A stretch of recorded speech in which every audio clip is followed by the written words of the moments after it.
Hello and welcome to So You Think You Can Fanon. Please check the link tree in the description and see all of our beautiful, lovely, salacious links to listen to more. Thank you. Hello and welcome to So You Think You Can Fanon, the only podcast to be reading the adventures of the All Guardsman party that I know of. I'm your host Sergio, and today I am here with Matt and Jacob. Heyo, I'm Matt. Yeah, what's going on, man? What's going on, man? Yeah, man. Let's do it, man. I'm doing pretty good today. That's good. We're going to feel better once we read our favorite series ever in the history of the world, All Guardsman Party, which is absolutely our favorite. And for some reason, everyone who listens to this podcast is also a favorite. Yes, because fun fact, 20% of our total views ever is for this series. Which is insane. That is nuts. Yeah, because I don't know why there's so many people who like this. No, I get why there's that many, but it's like, what is it? It's like that's like 13 episodes are 20% of our views. Holy crap.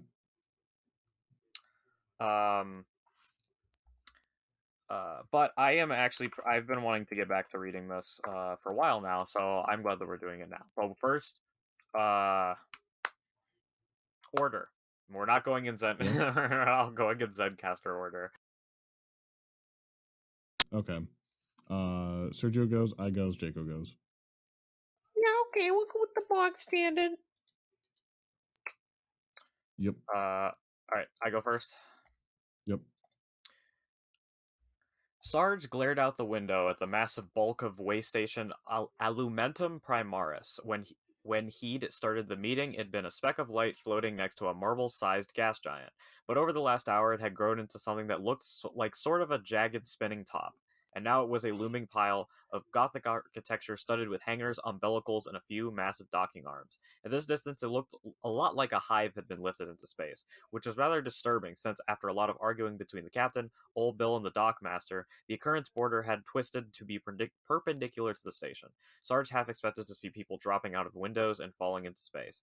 After a few more seconds of pointless glowering, Sarge turned back to face the 5 men sitting around the briefing room's table and the comm terminal connected to the medbay and engineering. No one was paying him much attention. The 3 adepts were clustered around a data slate displaying information about the station. The captain and his harried-looking quartermaster were arguing about the cargo value again. Hannah had wandered off to deal with some crisis half an hour ago, and Doc's terminal had lost its vid feed after somebody spilled body fluids on it. There wasn't really much point in prolonging the meeting. Everything had already been decided. This was just a simple shopping trip, not a combat mission. Still, though, Sarge felt an obscure urge to lay the entire plan down one last time, just for the record, just in case the rampant paranoia that seized his team's imaginations was actually correct. This was all going to fall apart in the worst mess since the Siege of Terra. Sarge slapped the table with his palm, winced as the sound shot through his still aching head, cleared his throat. Okay, one last time, from the top. A representative of the local government, began Sarge, only to be interrupted by one of the adepts. It's not actually a government, per se, explained the elderly diplomacy adept. It's a triumvirate of the Administratum, Astra Telepathica, and Shipmasters Union, which has split all aspects of running the station into separate jurisdictions and operates each according to their own organization's internal rules. We're meeting with a representative of the Astra Telepathica first, due to the ruling of 245M39 that incoming information takes priority over... Sarge cleared his throat and made the universal gesture for get on with it. Yes, you don't actually care. I know. But you must understand that they'll find it tremendously insulting if you refer to them as a government. Sarge acknowledged the adept's point with an annoyed little wave. That's why you're coming along to do most of the talking, while Jim and I wait until it's time to talk shop. The elder diplomat let out a little frustrated sigh and leaned back in his seat. Sarge watched him for a few seconds, then continued his briefing. As I was saying, we'll meet the representative and he'll take us up to talk about sending a message to the sides, getting a replacement astropath, and requisitioning parts for the cells and medical aid for Gravis. There was a brief pause, as Sarge mentally reviewed his chore list one last time before continuing. Now, I'm going to be making it clear that this is all on inquisitorial authority, so there shouldn't be much resistance. But since we're going to be staying here for a while, I'd rather not make any enemies by being too heavy-handed with our demands. The adepts all nodded in agreement, but the captain snorted in disgust. Sarge turned to face him and his nervous quartermaster. Which is why we will be acquiring fuel and all the mundane replacement parts for the ship the normal way, unless you fall short, that is. This is dialogue. So we're just going to read it like it's dialogue. So, Matt, you Okay. take the captain and I'll take Sarge. Okay. And just read it like you're narrating a story. Okay. And then if any other characters come in the chat, we can tag Sergio in for them. It's only for the next 2 squares, actually, so we're fine. Okay. The captain made a sour face. It's not right for us to have to pay out of our own budget when we're dealing with operating openly like this. The administrative's entire bloody purpose is to furnish us with whatever supplies we need. He grumbled. Sarge just stared at the ex-Navy officer until the man leaned back in his chair and assumed a more business-like tone. Assuming fair market value, the captain paused and shot a glare at the quartermaster, who winced. We picked up enough cargo during our tour of the border worlds to cover everything we need. Good, said Sarge, and turned to the xenologist adept. That just leaves the more exotic parts Tink and Fio say they need for the cells, which you've assured me will not be in stock, especially if the Inquisition's asking. The xenologist held the data slate up between himself and Sarge like a shield. The only reason that some of the things on this list... Hold on. Make that Sergio read that. Sergio, read that.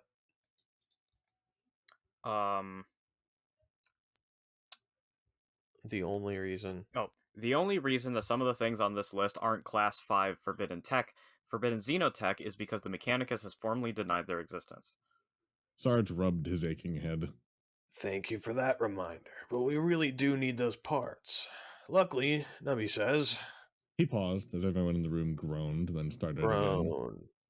Nubby says he knows a guy, so he, Tink, and Amy are going to go do some trading of their own.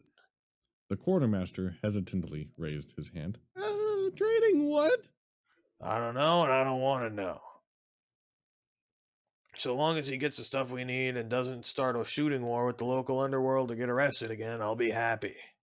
That'll be a first, muttered the captain. Sarge ignored him. Finally, Doc and Sister Valerie will be taking Gravis and any other critical patients to the station's med bay. Sarge turned to face the blank comm terminal and raised his voice. Everything all ready to go, Doc? He was answered by a series of clanging crashes and a few indistinct curses. Sarge tensed at the sounds of mayhem coming through the comm, then relaxed as the crashes ended in a slamming door and a distant but all too familiar cackling laugh. He shook his head warily and leaned on the terminal's call button until the curses resolved themselves into Doc's rather harried voice. You want to be Doc, Jacob? What are you thinking?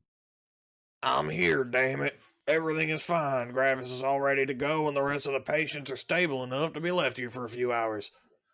Sarge began to reply, but was cut off as the captain interrupted him. What about my navigator and your psyker, for that matter?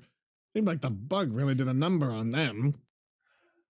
Navigator woke up half an hour ago and scampered off back to his sanctum. Said he'd prefer to treat his own injuries, replied Doc, raising his voice a little. Sarge barely made out someone in the background muttering about the ungrateful damn mutant, but didn't comment on it as Doc continued.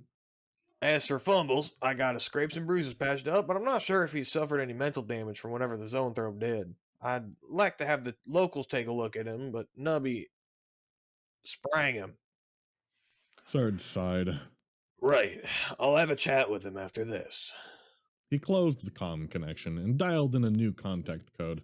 While the terminal chimed, he turned back to the rest of the room. I think that covers everything, so if there aren't any questions... Quartermaster began to raise his hand, but the captain very solemnly pulled it back down. I think Quartermaster. Then we'll meet in Bay 38A and Sarge faced the terminal as the channel opened. ETA, Bill. Almost got the docking sorted. It'll be about. There was a horrible crunching sound, and somewhere in the background, a pressurization alarm started to wail. Call it 40 minutes. The all Guardsman party, Tyranid delivery experts. All right, I think it's time for Sergio to read. So no shit. There we were, in Bay 38A, getting ready for our supply run, when Sarge walked in wearing the evil goon uniform Alfred had fitted himself with long ago.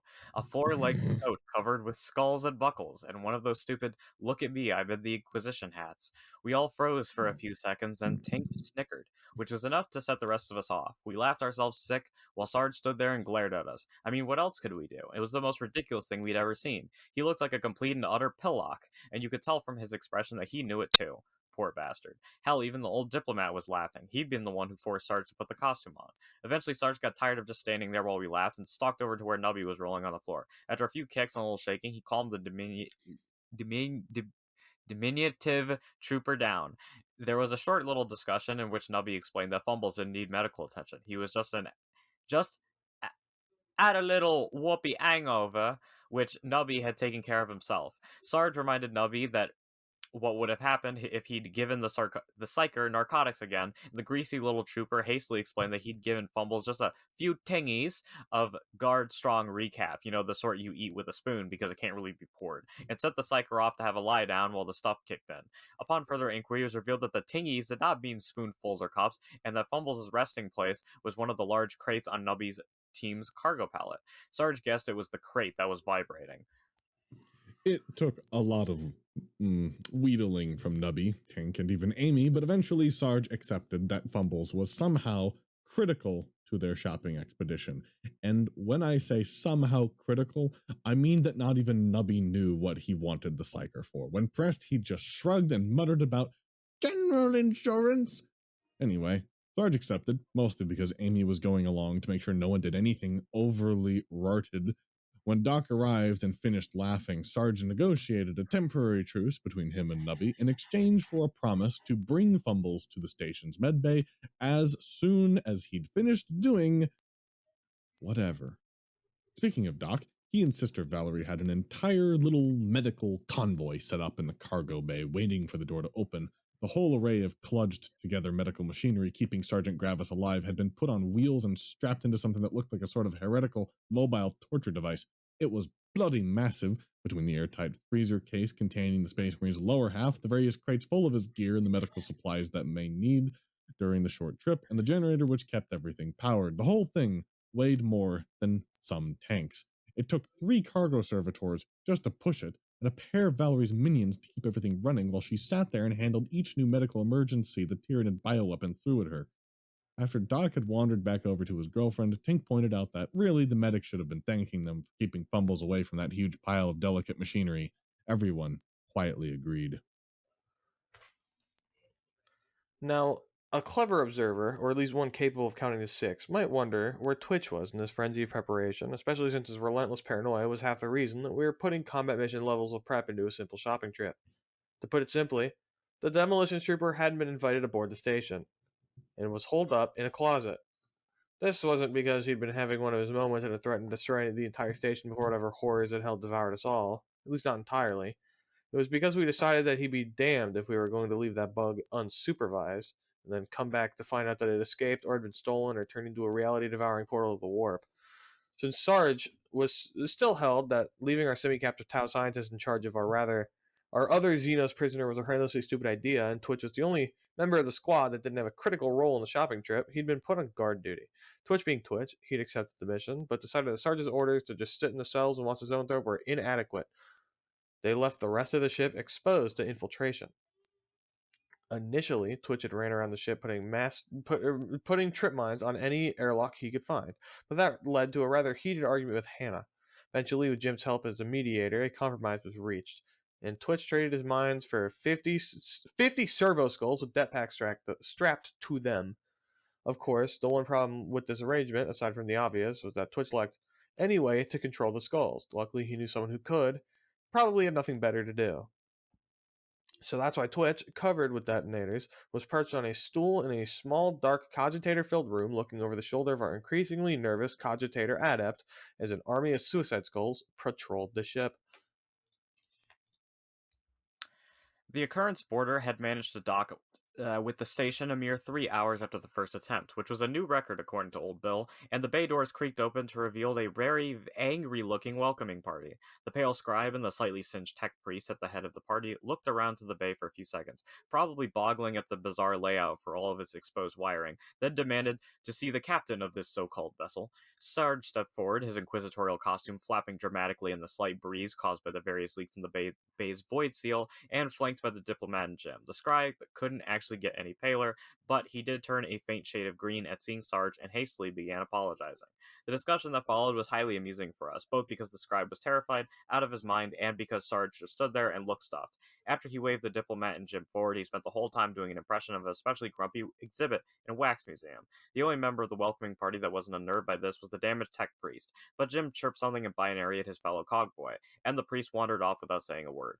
Between his terror and the fact that his only ally had just abandoned him, the scribe was putty in our diplomacy adept's hands. All the little fees and fines concerning our docking were waived, and the station security troopers were dismissed, and after one look at Sergeant Gravis, Doc's medical convoy was rushed off the station's med bay. Sarge, Jim, and the diplomat were led out of the bay by the scribe, bypassing the scanner-filled checkpoint that separated the docking bay from the rest of the station. The rest of us followed a conspicuously slow security guard to a side door, which he sort of accidentally held open while picking up a bag of money that must have fallen out of his pocket. Our various trips to the station went smoothly for the most part, but left us all feeling a little nervous. Sarge's group was led towards the Telepathica's headquarters by the nervous scribe along the station's main corridors. And since the diplomat was handling all the tedious small talk, he devoted his attention to scanning his surroundings. He didn't spot any overt threats, but there seemed to be more and more security officers around than were strictly necessary, and it was obvious that the crowds around him were agitated about something. The most worrying thing he noticed was that his inquisitorial costume didn't seem to be inspiring as much terrified silence as one would expect. Instead, it seemed to be causing a wave of excited chatter, and he could have sworn someone actually yelled, "Wow! Inquisition!" which was worrying to say the least. Those of us escorting the pallet of totally not contraband drew a lot less attention than Sarge. The corridors we'd been directed down by the corrupt security guard were occupied by the usual mix of laborers, drunken voidsmen on leave, and assorted scum that you'll find on any trading station. Between our insignialess carapace armor, slightly wholly anti-scan cloaks, and the pallet of unlabeled crates, we fit right in.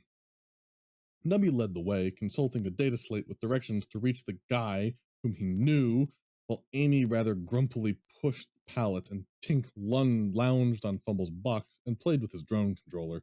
The techie had de-skulled and stealth Spot 2.0 at the first opportunity, and was happily inspecting the station's infrastructure using the drone's sophisticated scanners and, occasionally, its cutting tools. Amy ignored his wanton destruction of station property in the name of science, but thumped him when he started ramming servo skulls out of the air for kicks. Fumbles just sat in his box, radiating jittery excitement, and hoping there was going to be a bathroom break soon. Sorry, I'm eating a moon pie. Oh, I can read it if you want. No, I have like one bite left, so I'll just read my thing and then finish it in like a minute. Bathroom break soon, is what you said, correct? Yes. Down in the bowels of the station, we noticed the same agitated atmosphere as Sarge noticed above, except with less station security and more burly mercs walking the street. Not being constrained by a need to appear all inquisitorial, we pulled ourselves out of traffic and just began asking random people what was up. We quickly determined that either a demon-filled space hulk had entered the system, a hive fleet was about to attack, all the astropaths in the Telepathica had been possessed by demons, the Emperor's divine judgment for something or other was imminent, or random drunks and dock workers were a terrible source of information. Closest thing to useful information we got was from a bored merc who said that the Pathica mating called a mating of the big three and advised Nubby to bugger off before he got a boot up the ass. No one thought much of this information when we calmed it to the rest of the team, except for Twitch. He got way too excited when he heard all the doomsday predictions. And Doc. The medic had arrived at the station's medbay without incident, but he said he wasn't surprised by all the Astro Telepathica, or that the Astro Telepathica had called a meeting, since the medbay was absolutely packed with astropaths. He'd actually been told by the head medic that Sergeant Gravis would have to wait his turn, as they'd been shuffled off into storage bay since no real rooms were free. Sister Valerie was not pleased with his treatment, but Doc was looking on the bright side and began looting antidotes and other medical supplies with the sort of enthusiasm one would usually expect from Nubby. Since a whole pile of injured astropaths is generally considered to be a bad sign when visiting a space station, Sarge made a slightly grumpier face at the old diplomat until he got the hint and started asking the scribe pointed, but still very diplomatic questions. Unfortunately, the scribe just fell back on the chain of command and promised his boss would fill us in. When Sarge entered the headquarters of the local branch of the Astro Telepathica, the first thing he noticed was the blood. In his professional opinion, the density and pattern were more akin to what you find in a field aid station as opposed to an ambush site. This was not a very useful observation, but he still felt rather proud. It was definitely the sort of thing that an inquisitorial agent was supposed to notice. The scribe led Sarge and his team through the bloody lobby, down some slightly less gory hallways, and finally to a blood-free meeting room, occupied by what Sarge initially assumed was a transcription servitor. Sarge barely managed to hide his shock when the pile of augmetics, paper, and data feeds lumbered upright and introduced himself as the prefect of the local division of the Adeptus Administratum. The diplomacy adept did his thing, introducing Sergeant Jim and expressing surprise that we were meeting the head of the local administratum as opposed to someone from the Telepathica. The prefect wheezily explained that the choir master was currently indisposed, but had called a meeting to discuss the incident and would arrive along with the president of the Shipmasters Union as soon as he was able. There was a lot of diplo speak about how glad the prefectus was that Sarge would be able to participate in the meeting, and how in the meantime he'd be able to assist us with anything we needed for our own mission. The whole group, nervous Telepathica scribe included, filed off into a small attached suite and began going through the list of parts and services that we needed. Sarge allowed himself a brief moment of hope that we would be able to get everything we need before getting bogged down in whatever the locals' problems was. Then just leave it if it looked too hairy. Poor, optimistic Sarge. Getting official approval for Sergeant Gravis's medical treatment was easy, and the prefect seemed confident in the local Medicaid's ability to fully treat Tyranid bioweapon that had infected him. Likewise, most of the stuff on Jim's part list was accepted without comment. The first hiccup was when we got to some of the really powerful psi-resistant materials. The prefect claimed they were in stock, but couldn't be released without authorization from the subsector capital or the official use of an inquisitorial seal. He claimed that due to the incident, it would be a long and difficult process to get authorization, but he saw no other option if we wanted to be discreet. Sarge pondered this for all of 3 seconds, decided discretion was overrated as hell anyways, pulled out his interrogator's rosette, and plugged it into a proffered data slate. The prefect seemed quite happy that everything was going to be above board for once, saying that after the code was verified by the Telepathica's databases, there'd be no trouble getting the materials or anything else on the list.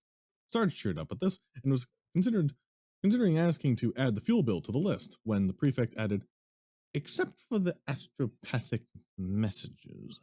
With that, the discussion finally turned to the incident. According to the prefect, roughly half a day ago, some sort of psychic attack had hit the station. Every astropath who had been working in the choir chambers had suffered a severe case of exploded head, and those who hadn't been on duty had suffered everything from nosebleeds to seizures to complete mental breaks. It wasn't just limited to the astropaths of the Telepathica either. Several of the ships in system had lost their astropaths, and other varieties of sanctioned psychers had been affected too, albeit to a lesser degree. At a wave from the prefect, the telepathic scribe, who had been doing his best to avoid the attention of the big, scary Inquisition people, spoke up. He said that some of the more lucid astropaths had started piecing together the details about the psychic attack.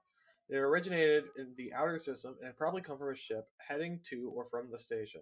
A popular theory was that some terminally greedy rogue trader was hauling a heretical artifact, or a massively powerful psyker, or possibly even a bound demon into the Imperium to sell to a cult or something, and it lashed out at the large concentration of psychers on station for some reason. It was at this point that Sarge began to feel really uneasy, not because he suspected that there was a demon or heretical rogue trader running around the system, but because he suspected there wasn't. With a rising sense of dread, our heroic leader asked the scribe if any of the surviving astropaths had been able to describe what the attack had felt like.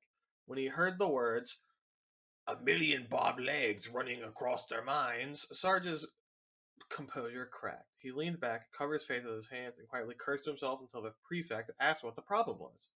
In a fit of foolishness, interrogator Greg Sargent answered him truthfully. The silence that filled the room when Sarge told the two stationers that it had been our cargo that killed half the astropaths in the system was incredibly unpleasant. The wary apology that Jim added after a few minutes just made it worse.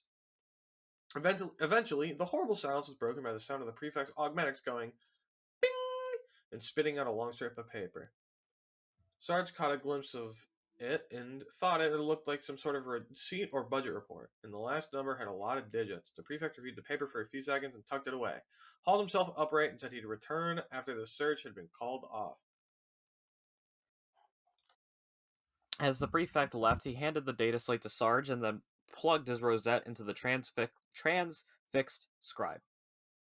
He told the flunky to go run the code, then go fetch the choir master. Hopefully, the knowledge that the whole thing was going to be an official inquisitorial incident instead of a cloak and dagger charade would keep the man calm.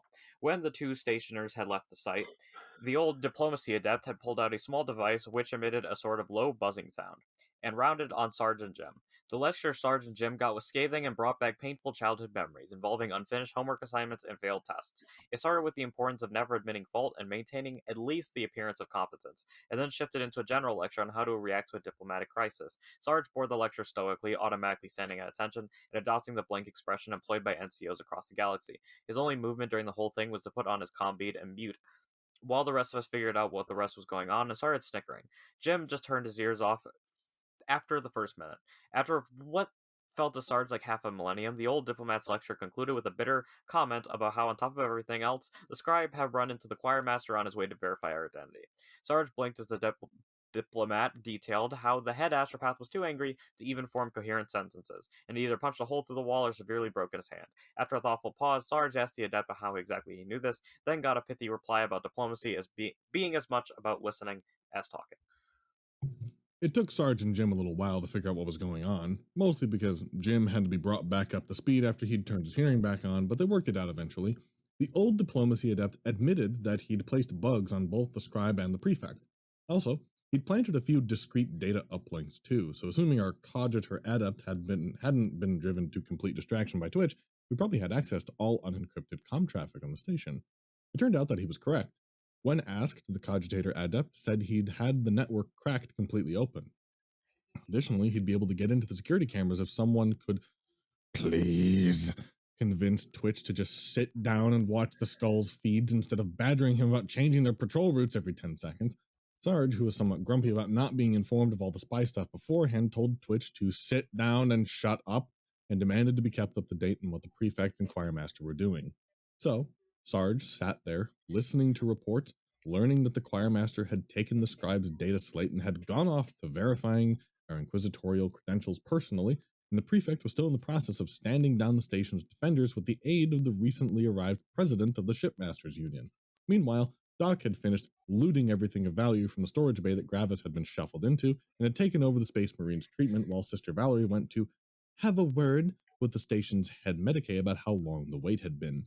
Doc made her promise not to start a fight or refer to the wounded astropaths as warp-tainted mutants. Back in the occurrence border, Twitch had grumpily followed Sarge's order and was watching as the cogitator adept began pulling in vids from the station. Soon every screen in the room was filled, either by a feed from the station or from one of the suicide skulls, and for a brief moment, Twitch felt like he'd become a god between the vid feeds from the station and the ones from his suicide skulls. He could see everything. Twitch could see the corridors around the dock, some of them filled with busy people, others sealed and empty. He could see crewmen hiccuping, hauling goods in and out of the docking bay, and the captain arguing over price with a harassed-looking stationeer, however you want to say it. He could see Fio working diligently in the psychic holding cells and trying to ignore the way the Zoanthrope's metal plated face seemed to follow him despite the stasis field. He could even see Nubby taking Amy as they checked various CD bars for the black market contacts. For the first time in years, Twitch's paranoia faded away as it was replaced by an overwhelming feeling of control. It lasted all of 15 seconds, and something inside the jumbled of warped and twisted mental gears that made up Twitch's mind went ping. Twitch reeled as his mind automatically began cataloging every single suspicious object, which is to say every man, woman, child, animal, servitor, or an overlarge barrel on the station. He wound up sprinting from the room, leaving the confused but relieved cogitator adept to monitor everything in peace, while he went to go put up as many explosives as possible between himself and the horrible mass of potential threats that was the station's population. A few minutes later, the rest of us were informed by the cogitator adept that Twitch had begun booby-trapping every locked door, air vent, and maintenance hatch in the docking bay. We decided that, all in all, it was better to just let him do it and warn the stationers to only use the main entrance. While Twitch, Doc, and Sarge did their respective things, the rest of us had finally reached the last stop on our tour of just about every shitty bar in the station. Thankfully, despite how long it had taken to figure out which venue was the place with the curly thing on its sign, you know, the one across from the food place that serves all the stuff with the sauce, the search had gone relatively smoothly. That sounds like a description that we would give of someplace. Mm-hmm. Smoothly in this case, meaning that no one asked to expect our boxes. Nubby was never caught with his hand in someone's pocket. Tink kept his mouth shut the whole time and didn't trip any alarms while poking around with his drone, and nobody saw fumbles when we let him out to use the bathroom or found out what happened to said bathroom had anything to do with us. And Amy only lightly pummeled the bouncer, who referred to her as sister, and later admitted that the man probably hadn't meant it as a comment about her hair. We found the guy who Nubby knew at the back of the bar, sitting on an extra high stool. Amy, who was a markswoman after all, didn't even blink at the realization that her black market contact was a ratling, but Tink did a double take. As Nubby sidled up to the minuscule marketeer, Tink eyed the pair and asked, with his usual lack of tact, if there was some sort of height limit on being a thieving bastard. Thankfully, the half-dozen other rattlings in the bar were too focused on Nubby to notice the comment. Amy told Tink to stick with the pallet and tried to keep his mouth shut, and watched as Nubby did his thing. Now, Nubby's heritage had been a matter of much speculation back in the Guard, not in the sense of who his parents were, because even he admitted figuring out that was a lost cause, but as to what horrible combination of human, abhuman, farm animal, and possibly Gretchen genetics had produced such a unique individual. Determining what to put the trooper's species down as had been a trial for several Munitorum clerks, and eventually the issue had to be sorted out by the commissar. He'd decided that, for lack of any better fit, and because the Genarian 99th was not officially a mixed species unit, Nubby was human. He'd even issued the disgusting little trooper an official card saying so, just to avoid the discussion ever coming up again. The point is that Nubby, much to the relief of the entire race, was not a ratling. Despite, or possibly because of this, Nubby had always gotten on very well with the little buggers, and this case was no exception. After a bit of amiable chatter, the marketeer, in view of his half-pint bodyguards, led us off to a discreet warehouse to talk business. At the door, all of us, except for Nubby, who they were understandably reluctant to frisk, were subjected to a very thorough security check. Our anti-scan cloaks, knives, las pistols, holdout weapons, and the homemade shock stick, which Tank insisted on calling his power wrench, were temporarily put aside, and we were each asked to supply a little bit of blood. They put the blood in some sort of scanner, which they claimed was checking to see if we were psychers, gene stealers, polymorphine users, or anything else which might compromise the deal. We passed, of course, and were allowed to keep our combeads, electronics, and even our weapons, since Nubby was a known factor. Also, because the warehouse was monitored by a dozen remote-controlled las turrets. Once inside the black market warehouse, which looked exactly like a normal one, except for the large number of armed men in the front office and the fact that every single crate was labeled excessively mundane things, we got down to business. At Nubby's signal, we started by opening a few of our crates of recreational materials and military surplus to convey that we were rather serious, and then handed over our shopping list. The change in the marketeer's demeanor as he reached the more esoteric items on our list was remarkable. He went from stereotypical jovial rattling to serious and slightly nervous businessman mode in seconds, and ordered his entire retinue and the entire warehouse's work this out. Once the room was clear, what had to be the most vicious bout of haggling in the history of the Imperium had started.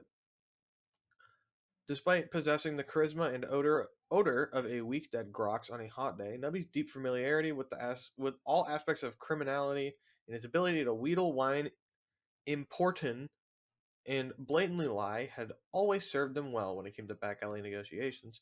The rattling wasn't a slouch when it came to haggling either, and responded with an equal amount of cunning viciousness. Amy and Tank were both taken aback by the ferocity of the argument, which seemed barely short of homicidal, but as it continued without either Nubby or the Marketeer trying to kill each other, the two troopers adjusted to the situation and even tried to lend Nubby a hand in his negotiations when they thought they understood his plan. They failed abysmally, of course. Between their actually insulting insults, miscalculated threats, and lack of knowledge as to how the value of goods changed after they'd fallen off the back of a shuttle, Amy and Tink went to put such a dent in Nubby's progress that the negotiations had to be temporarily paused. Once Tink and Amy had been relegated to helping the sole cargo servitor that had remained in the room fetch the boxes, the haggling resumed, crate after crate of narcotics, dubiously acquired valuables, and those well-made and untraceable small arms the Inquisition issues were exchanged for Xenos-made circuits, tools, and materials.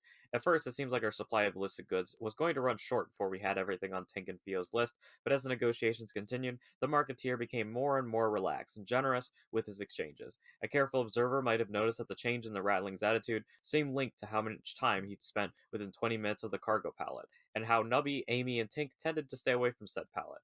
This was, of course, what Nubby wanted Fumbles for. They pulled out this sort of con quite a few times, though usually not what Fumbles was encased in a shipping crate and hopped up on a downright unhealthy amount of stimulants. The Psyker wasn't directly messing with the Marketeer's mind. That'd be too obvious to any observers, as well as the Marketeer himself when he walked out of range, and honestly, we didn't trust Fumbles to do that sort of thing for any length of time without something exploding. Instead, the little Psyker was just sitting there, concentrating on thinking calm and happy thoughts and letting his aura do the rest. With Fumbles' help, we made it down to the last item on our shopping list with 2 crates, not counting Fumbles and the other's big backup crate, still unopened. Unfortunately, that last item was a sticking point, not even under the effects of the feel-good aura, and with a big box of only slightly warped-handed servitor control units up for offer, the Radling refused to even admit he knew what Wraithbone was, much less part with a big old chunk of it. Nubby eyed Tink, who implied via gesture that we really needed a piece of Wraithbone, despite the fact that he actually had no idea what Theo wanted it for. With a pained mutter about how he'd been intending to save it for his retirement, Nubby cracked open our last non-emergency crate. Amy swore, Tink let out a jealous sigh, and the Marketeer's jaw dropped halfway to the floor as Nubby drew out a master-crafted power sword, larger than he was and bearing a crossed scythe vigil on its crossguard. In the silence that followed, Nubby, teetering under the weight of the sword, asked the Ratling if he was sure he didn't have any Wraithbone in stock. Nearly a kilometer away, Sarge's NCO senses tingled, and he was seized by the feeling that something had just happened that he was going to be very angry about. He didn't have any time to dwell on this feeling, though, because right then the Cogitator Adept calmed to say that a huge amount of traffic had just hit the station's net. He didn't mention what was actually being said, though, and when Sarge asked, the Cogitator Adept responded with a bunch of techno jargon, so Sarge told Jim to handle it and turned to the Diplomacy Adept who'd gone all fidgety. When Sarge asked what the problem was, the old Adept revealed that the Choirmaster had finally re-entered the range of his bugs, and he was absolutely enraged at the Prefect, as well as the Scribe, and the President of the Shipmasters Unit. So far, all the yelling had been about talking to us without him being present and other unilateral decisions, but the Adept was sure there was some other cause and promised to keep Sarge up to date. Back down in the warehouse, the miniature Marketeer had recovered from his shock and was inspecting the quality of the power sword while Nubby chattered at him from outside of Fumbles' radios. Behind him, Amy and Tank dug out the small crate labeled Talc 10 kilograms the Ratling had directed them to, and then complained at each other. Amy was in the middle of telling Tank, who was too busy whining about how much he wanted to disassemble that sword to even pretend to listen, that Sarge was going to blame her for this, when she noticed the Ratling freeze. After a quick kick to his shin, Tank noticed too. Checked the screen of his drone controller, and then gave Amy a thumbs up. As Amy and Tank came over to see what the problem was, Nubby finally realized that the marketer wasn't listening to his list of things he'd accept as change for a Gravis power sword and the control units. You know, since they're obviously worth way more than a spooky chunk of rock. He sidled up to the frozen Marketeer and tapped him on the shoulder. The Ratling spun around, still gripping the sword, and Nubby jumped back with a little scream as the movement triggered a very painful memory. This in turn set off the Ratling, who held the sword in front of him like a shield, and hastily began backing up and gibbering about needing to use the bathroom. We all watched as our black market contact ran out of the room and slammed the door behind him. Amy let out a pained sigh and asked Nubby if there's any chance the Ratling would be coming back, or at least could be convinced to return the power sword before trying to kill us. Nubby just cackled, began divvying out our big boy guns from one of the last remaining boxes, while Fumbles burst in from the other, began shouting about how we were going to die, and immediately face planted as his still asleep legs betrayed him. Amy caught her rifle and casually headshot the warehouse's cargo servitor, then sighed again and activated her comm bead. Sarge's response to the news that Nubby's black market deal was about to turn into a shootout was nowhere near as sarcastic as Amy had anticipated. This was because her report was interrupted by Jim, and the cogitator adept discovering that the source of all the chatter on the station's net was a massive bounty that had just been placed on all the crew members of the Occurrence Porter by the Astra Telepathica. This was worrying news, which was interrupted in turn by the diplomacy adept's report that the choir master had just declared our inquisitorial credentials to be completely falsified, and was in the process of convincing the other station leaders to stick everything they had on us. This last piece of bad news came as a surprise, because we knew that Sarge's rosette was genuine. There was no way it could have just malfunctioned either. Inquisitorial rosettes in the verification databases are built to last. This meant that this wasn't some sort of accident. The choir master had obviously come unhinged and was out for vengeance. I mean, it was sort of understandable. He had just had half his brain half fried by a psychic blast, which had also just killed a whole bunch of the closest thing he had to a family, and the whole thing was technically our fault.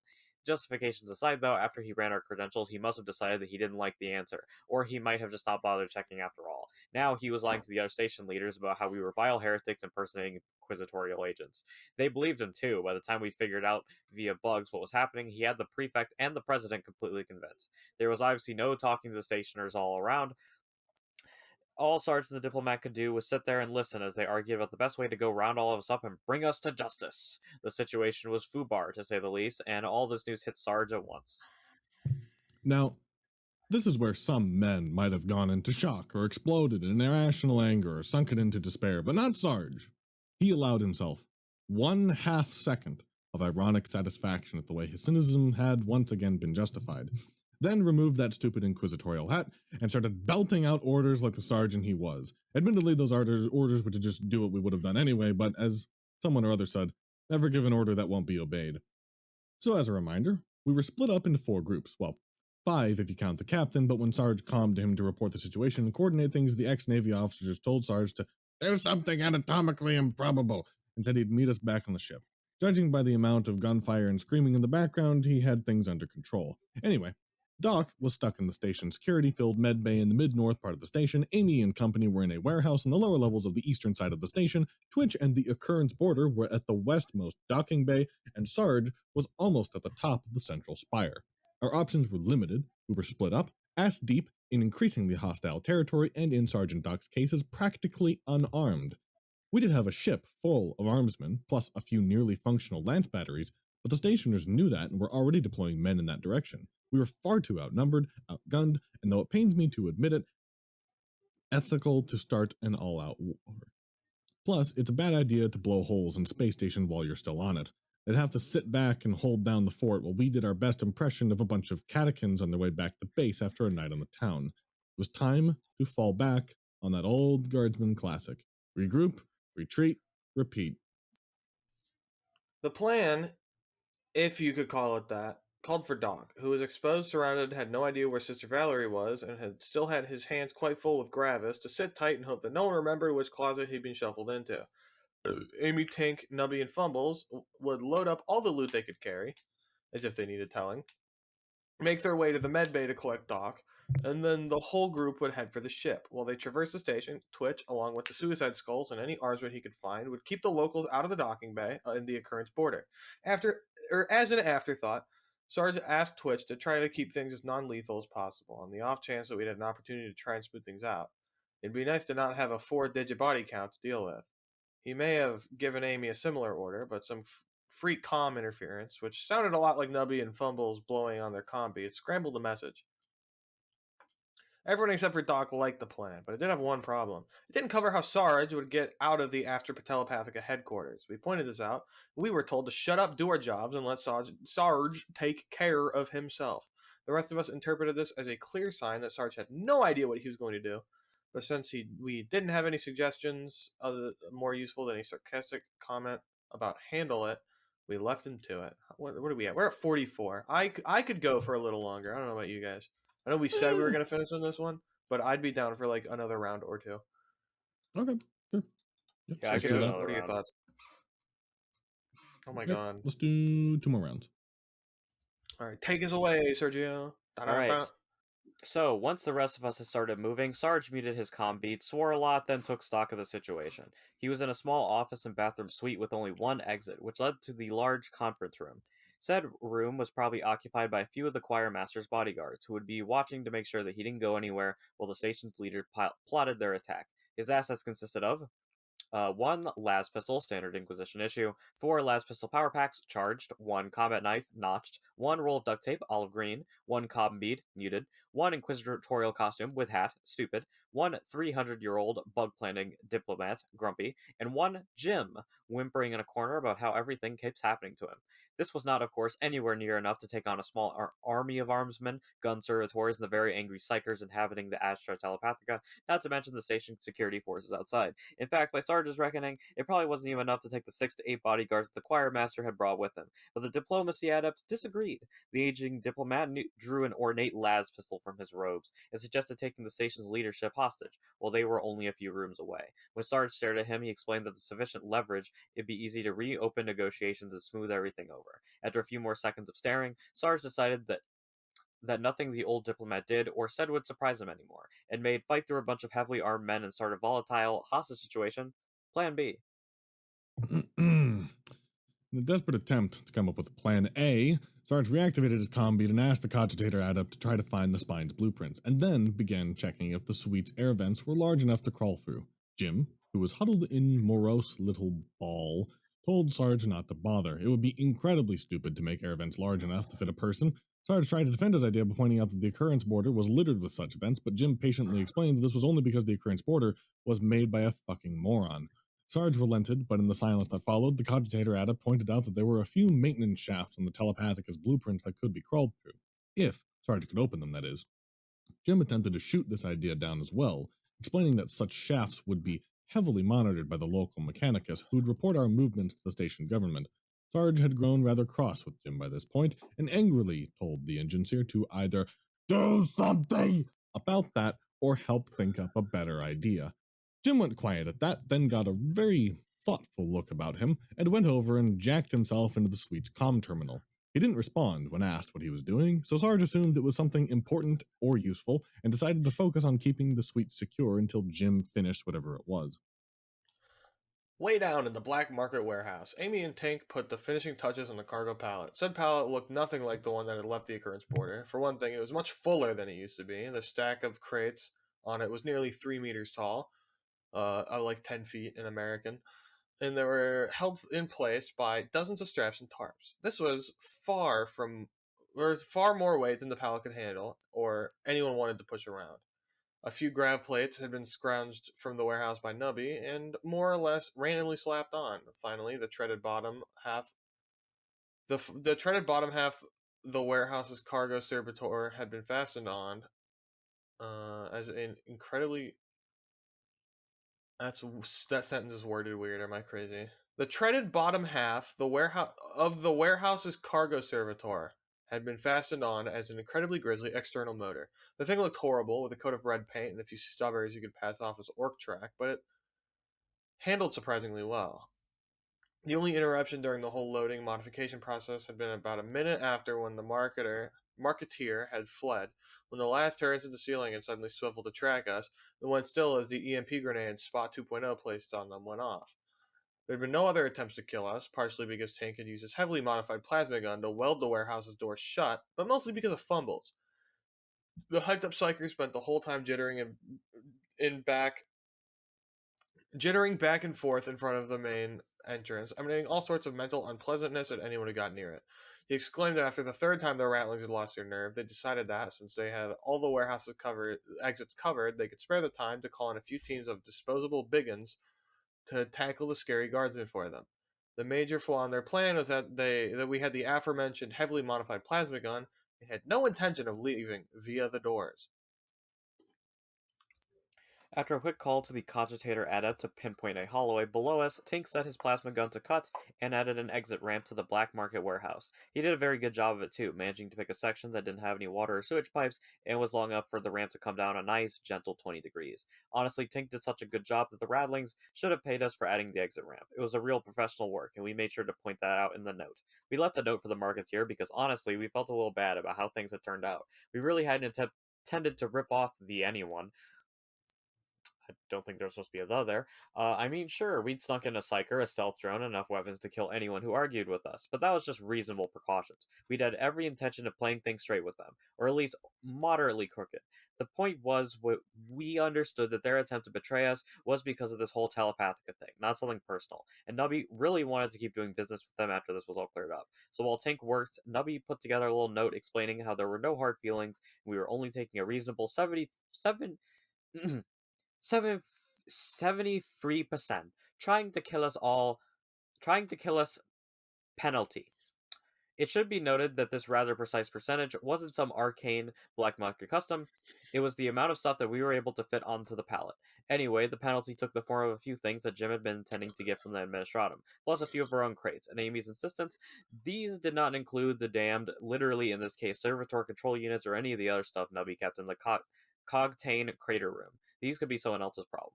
When Tink was finished, we taped the note what was left of the cargo servitor, gathered up fumbles, and got the hell out of there. Our trip through the station was shockingly swift, stealthy, and professional. At least for certain values of stealthy and professional, but there's no debating the swift part, or the shocking for that matter. Since our dismembered servitor propulsion system was capable of pushing the loot pallet at speeds best described as unsafe, we piled onto it and sped through the corridors like a bunch of drunken guardsmen on leave. Thanks to the maps provided by the Cogitator Adept, the scouting abilities of Spot the Wonder Drone, and a plasma gun enabled disregard for inconveniently placed doors and walls, we took a very direct and underpopulated route to the medbay. That's not to say that we didn't run into anyone on our trip, but thanks to Spot and Fumbles, we generally saw them before they saw us. We managed to avoid or sneak by a few potential witnesses, as well as some mercs and security officers. Others were handled by sucker punches and the application of Tink's not actually a power weapon, power wrench. When that wasn't an option, we had Fumbles cloak us or edit a few memories, though sometimes this didn't work either, and a more efficient approach was called for. Violence was only our last resort, mind you. It's not like we were some sort of high-speed murder barge shooting down the station's corridors with no regard for collateral damage, innocent lives, or speed limits. At least not most of the time.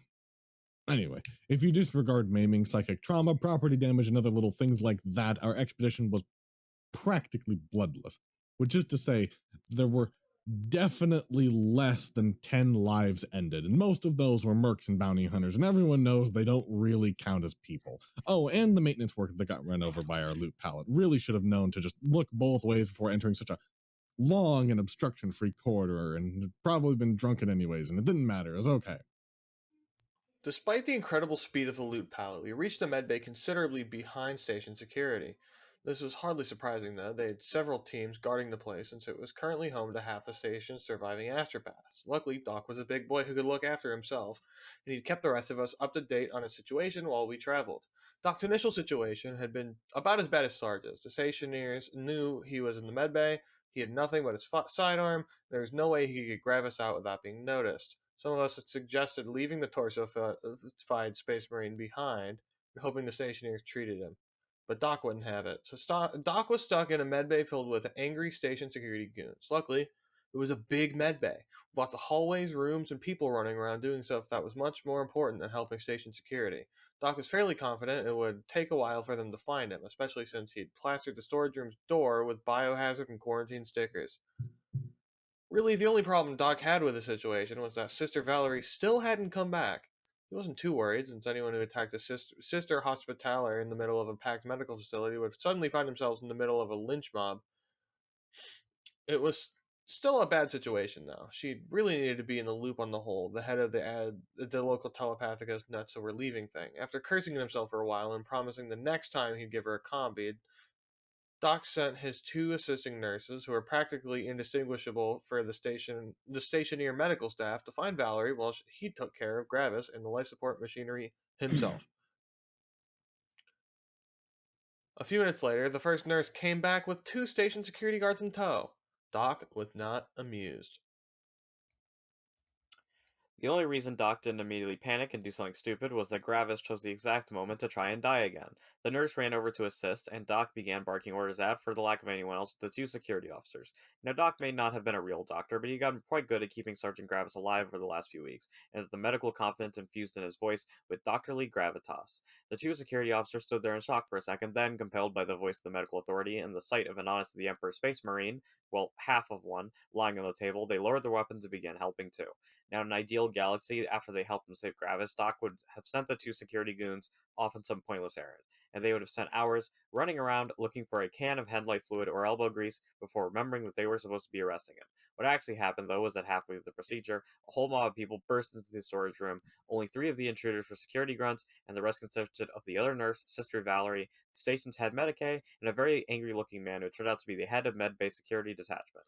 The room was immediately filled with yelling as the security commander started chewing out his men for swapping the traitorous heretic's brow instead of arresting him, and the 2 men tried to defend their actions. At the back of the group, one of the newly arrived goons began relaying a report to headquarters. Another called for backup from the other search parties. The third goon was stuck trying to placate the head medicae and Sister Valerie, who were angrily demanding to know what all this talk of heretics and arresting was about. After half a minute of trying to get information out of the low-level security officer, Sister Valerie turned to the irate commander and tapped him on the shoulder. The commander, who was still busy shouting at the men who'd been helping Doc, responded with a rather rude remark and then ignored her. This is what we in the Guard call a tactical error. With a little huff of annoyance, Sister Valerie jammed an injector into the security commander's neck and stalked past him with her nurse in tow. Behind her, the commander rocked from side to side, then crumpled to the floor. In the silence that followed, Sister Valerie shooed Doc away from Gravis and said she'd take care of the Space Marine while Doc dealt with all this silliness. Doc turned around and found himself facing a very shocked head medicae and 3 security officers who didn't quite have their weapons raised, but were obviously very angry. He briefly evaluated his chances of talking his way out of the situation, decided they were rather low, and raised the turkey baster-sized metal syringe full of fluid he'd just drained from Sergeant Gravis's lytic kidney in the least threatening way he could manage. Then, in a surprisingly swift motion, Doc jammed the syringe's plunger down and hosed all 3 security troopers with Tyranid biotoxin. The results were not pretty. None of the security officers had their faceplates lowered, and Doc managed to nail 2 of them right in the mouth. They were the lucky ones, so to speak. It only took them a few seconds to die. The 3rd officer got hit in the eyes and took nearly a full minute. Sister Valerie looked up disapprovingly at the screaming and pointed out that Doc had just done was both distracting and terribly unhygienic. Doc stammered an apology both to the sister and to the 3 dead security officers, then turned to the 2 officers who'd been assisting him and were now backed as far away from him and his syringe as they could possibly be in the tiny room. Do you know that acid attacks are only counted as like a regular assault and battery charge? I did hear that. It's kind of funky. That's kind of fucked up. Yeah. Throwing Not acid good. at someone is like bad for them. Because I feel like in shit. certain states that would count as chemical warfare. Because I know in some states, like just pepper spraying someone will get you a chemical warfare charge. That's really funny. That's funny, yeah. I like that. After a few seconds of thought on the ethical and tactical problems raised by the whole hostage thing, Doc told the 2 terrified station security officers to collect their unconscious commander as well as the catatonic with fear head medicae and get the hell out. Then, at Sister Valerie's insistence, he also shoved the 3 now melting corpses out into the hallway. As an afterthought, he collected the dead officers' shotguns and ammo, set up a firing position using the sliding door and the sturdiest crate he could find, and thanked the Emperor that their storage room was at the end of a corridor. It should be noted, just for posterity, that Doc did not actually stop to check what was in the crate he used to make his barricade. That wasn't really his fault, though. He was very busy with defending the room. It was an innocent mistake, and the tribunal did clear him in the end. Anyway, as Doc worked, he did his best to bring Sister Valerie up to speed. She did not find the news that the astropaths had betrayed us surprising, and recommended purging them and all in holy fire before we left. Doc made that agreeing but non-committal sound, which comes naturally to all boyfriends, and skipped ahead to the part where they needed to pack everything back up and hold out until backup arrived. Since by this point the security reinforcements had arrived, needed to be continually discouraged from advancing down the corridor, Doc was put on barricade duty while Sister Valerie and her minions handled the packing and keeping Gravis alive. Alright, what are we doing? I think that's a good place to stop for almost now. done. We're very close to being done. It's worth noting. We've got another 6 rounds to go. It'll be a really...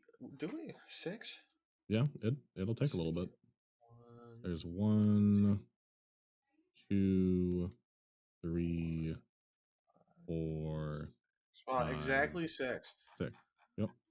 That's crazy. Good guess. Yeah, I know my Sergio, distances. what would you like to do? Call it here? I say we call it here, and we can just pick another day to record the rest of this. I mean, it probably will take us like less than 30 minutes, but I think for today, this is a good place to wrap up. Yeah. Mm-hmm. I agree. All right. Well, we will catch you guys next time with the rest of Tyranid delivery experts. We love you. We love I hate you. Hello and welcome to So You Think You Can Fanon, the only podcast we recorded after a kitchen flooding. I'm your host, Sergio, here today with Matt and Jacob. Yo. Hello. Why the fuck is your kitchen flooding? I need to know. So we had a bit of a leaky pipe under the sink, and my mom was using a bucket to catch the water, but the bucket kind of got really full, and then it got knocked over, and it was a mess. I have very thin floors, so all of that came down to the basement. Yeah, that's not good. Actually, my floors are normal size. That's the normal size, actually. Good for you? It's not. They're not small. They're normal. They're okay. Yeah, mister, I live in Florida and I can't have a basement. Otherwise, we'll just flood anyway. True. I wish I had a basement. I miss my basement. Can I just say that? I miss your basement too. It's nice to have a basement. Yeah. Anyways, what the hell are we doing today? I think we're coming back to a classic, I think we're playing Fortnite. No. No. Yeah, you and your Fortnites out of here. Get your goofy ass out of here. Get your goofy ass out of here. It's time for the old Guardsman party. Oh my god. Is Warhammer in Fortnite? Have we reached that point yet? No, I don't think we will, but I guess we never know, right? Yeah. I mean, I feel like that might be something that would happen at some point. What'd you say? I missed your first point there. Will 40K be in Fortnite? No. Yes. Probably. I mean, we never know. I mean, they've done crazier, let's be real. They've done crazy. If they can get fucking Goku and Naruto, if they can put Martin Luther King into Fortnite, they can put fucking Rabute Gilliman. Yeah, I mean, if Amazon ever drops their Warhammer series, they want to do like a collab for an upcoming game, I could see it coming. Mm-hmm. Yeah. They should add what's his name? The guy from Space Marine. Captain Titus. Captain Titus Fortnite skin. That would be horrible. No, there would be a Rabute Gilliman pauldron. You'd be able to wear a Space Marine power armor is what they would do. I mean, would playing as Captain Titus not let you wear Space Marine power armor? I don't think you're getting the point. Like an actual item that you wear for the Space Marine power armor instead of maybe just become Captain Titus instead of like having him be a player model. That you just buy in store. What do you mean become? Like you put on the Space Marine power armor and you just become Titus. They only really did that for like Fanos. Yeah. I think the main point is if they can get Fanos, they can get anybody. I feel like that's the opposite of truth. I feel like Thanos is the most obvious thing they could have done because it was like the biggest movie in like 50 years. Yeah, but the fact that they could do it, the fact that they could make that deal work is what's fucked up. The fact that Fortnite is in the movie is what still bothers me to this day. That's true. You know what? It's like, what bothers me is despite taking place in current year, Fortnite is like 4 years out of date. Yes. 5-6 years out of date, actually, now that I think about it. That's fucked up. The Fortnite that movie takes place like this year. Yeah, That's fucked up. I just it's thought really about that. fucked up. I still love that meme where it's like Korg is playing Fortnite on a PS4 because the PS5 is still out of stock. So did we stop on the servitor, or are we starting on the servitor? We're going to start on the servitor.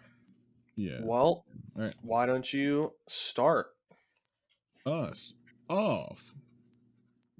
Sure thing. For the most part, between his entrenched position, the natural kill zone, and his large supply of shotgun ammo, Doc didn't have that much trouble holding off station security. In fact, it wasn't even what you could really call holding off. It was mostly a matter of popping off a shot when someone peeked around the corner at the end of the hallway and shooting down the odd servo skull. The security officers had been guarding the med bay weren't die-hard soldiers. They were just a police force, and their willingness to die gloriously for their station was rather lacking, especially after some of them tried to rush Doc using a makeshift boarding shield, and got pegged with a homemade tox grenade.